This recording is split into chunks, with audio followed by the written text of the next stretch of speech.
Moms kitchen ল্যাবের Rathyatra special রেসিপির আরও একটি পর্বে আপনাদের সবাইকে স্বাগত।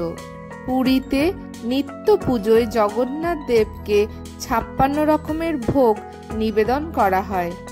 এর মধ্যে অন্যতম হল কণিকা। কণিকা কথার অর্থ হল মিষ্টি ভাত। কথিত আছে জগন্নাথ দেবের ভোগের সামান্যতম গ্রহণ করলে মানুষ মহাপুণ্য লাভ করে। তবে চলুন দেখে নেওয়া যাক কি করে বানানো হয় এই কণিকা। এর জন্য প্রথমে একটা গ্যাস ওভেনে কড়াই বসিয়ে তাতে 1 চামচ ঘি দিয়ে দিতে হবে। ঘি গলে যাওয়া অবধি অপেক্ষা করতে হবে।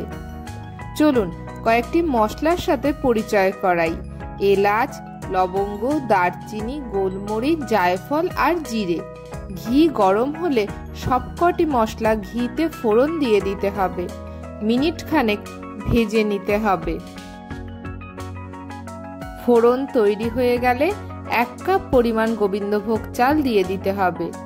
বেশ কিছুটা সময় নিয়ে ধিমে আঁচে ভালোভাবে ঘিয়ের সাথে গোবিন্দভোগ চাল ভাজতে হবে।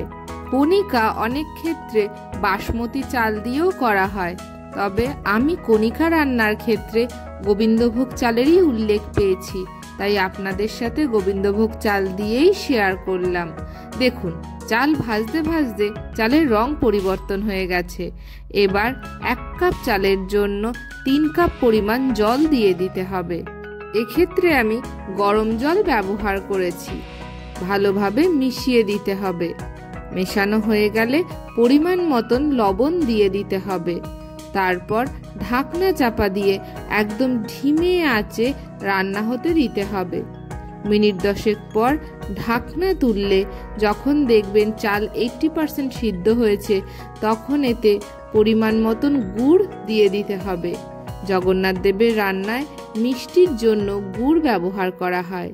এরপর গরম মশলার গুঁড়ো আর গোলমরিচ গুঁড়ো ছড়িয়ে দিতে হবে।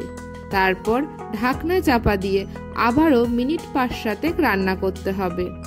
ঢাকনা তুললে যখন দেখবেন চাল একদম সিদ্ধ হয়ে গেছে, তখন ভালোভাবে হালকা হাতে নাড়াচাড়া করে সমস্ত উপকরণ মিশিয়ে দেবেন।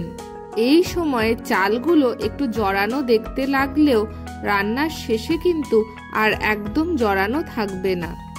এরপর গ্যাস বন্ধ করে ঢাকনা চাপা দিয়ে মিনিট 10 রেখে দিতে হবে। বাকি রান্নাটা এই তাপেই হয়ে যাবে। কিছুক্ষণ পর যখন ঢাকনা তুলবেন, দেখুন কি সুন্দর ঝুরঝুরে হয়ে গেছে।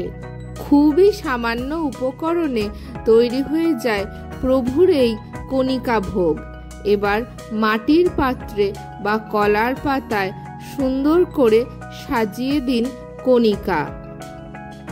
এরপর কিছুটা পরিমাণ ঘি গরম করে নিতে হবে। ঘি গরম হলে ওতে পরিষ্কার করে ধুয়ে নেওয়া কাজু বাদাম আর কিশমিশ দিয়ে দিতে হবে। একটু ভেজে নিতে হবে। ভাজা হয়ে গেলে একটা প্লেটে তুলে নিতে হবে। কণিকার ওপর সুন্দরভাবে ভাজা কাজু আর কিশমিশ ছড়িয়ে দিতে হবে। তৈরি হয়ে গেল সুগন্ধি ভাত বা কণিকা।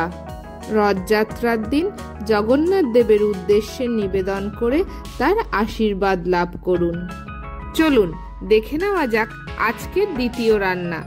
আজকের দ্বিতীয় রান্নাটি হলো জগন্নাথ দেবের 56 ভোগের অন্যতম একটি মিষ্টান্ন মগজ নাড়ু। মন্দিরে দ্বীপ্রহরের ভোগে বা রথে থাকাকালীন জগন্নাথ দেবকে এই নাড়ু নিবেদন করা হয়। এই নাড়ু বানানোর জন্য প্রথমে একটা কড়াইতে 3 চামচ পরিমাণ ঘি দিয়ে দিতে হবে। এরপর এতে 1/2 কাপ পরিমাণ আটা দিয়ে ধিমে আঁচে ভালো করে ভাজতে হবে। এইদিকে আটা ভাজা হোক, চলুন একটা মশলার গুঁড়ো বানিয়ে নিতে হবে। এর জন্য 2-3টে এলাচ, কিছুটা পরিমাণ গোলমরিচ আর 3টে লবঙ্গ নিয়ে নিতে হবে। একদম মিহি করে গুঁড়ো করে নিতে হবে। দেখুন আটা ভাজতে ভাজতে কিরকম রং পরিবর্তন হয়ে বাদামি হয়ে গেছে। এবার বেশ কিছুটা পরিমাণ গুড় দিয়ে দিতে হবে। ভালো করে ধিমে আঁচে পাক দিতে হবে। দেখুন পাক দিতে দিতে কিরকম আঠালো হয়ে গেছে। এবার এতে গুঁড়ো করা মশলা ছড়িয়ে দিতে হবে। এরপর আবারও ভালো করে মিশিয়ে দিতে হবে। এবার গ্যাস ওভেন থেকে নামিয়ে একটা পরিষ্কার প্লেটে রেখে দিতে হবে। একটু ঠান্ডা হলে হাতে ঘি মাখিয়ে এই মণ্ড থেকে অল্প অল্প করে নিয়ে গোল গোল করে নাড়ুর আকার দিতে হবে। একদম ঠান্ডা করলে কিন্তু নাড়ু গড়তে পারবেন না। সামান্য গরম থাকতে থাকতেই সমস্ত নাড়ু গড়ে নেবেন। তারপর সুন্দরভাবে কলার পাতার ওপর সাজিয়ে দিতে হবে। তৈরি হয়ে গেল 56 ভোগের অন্যতম একটি মিষ্টান্ন মগজ নাড়ু। ভিডিওটি কেমন লাগলো অবশ্যই কমেন্টে জানাবেন।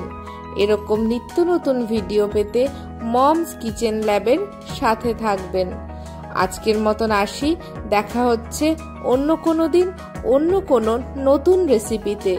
ততক্ষণ অবধি সবাই সুস্থ থাকুন, ভালো থাকুন আর মমস কিচেন ল্যাবের সাথে থাকুন।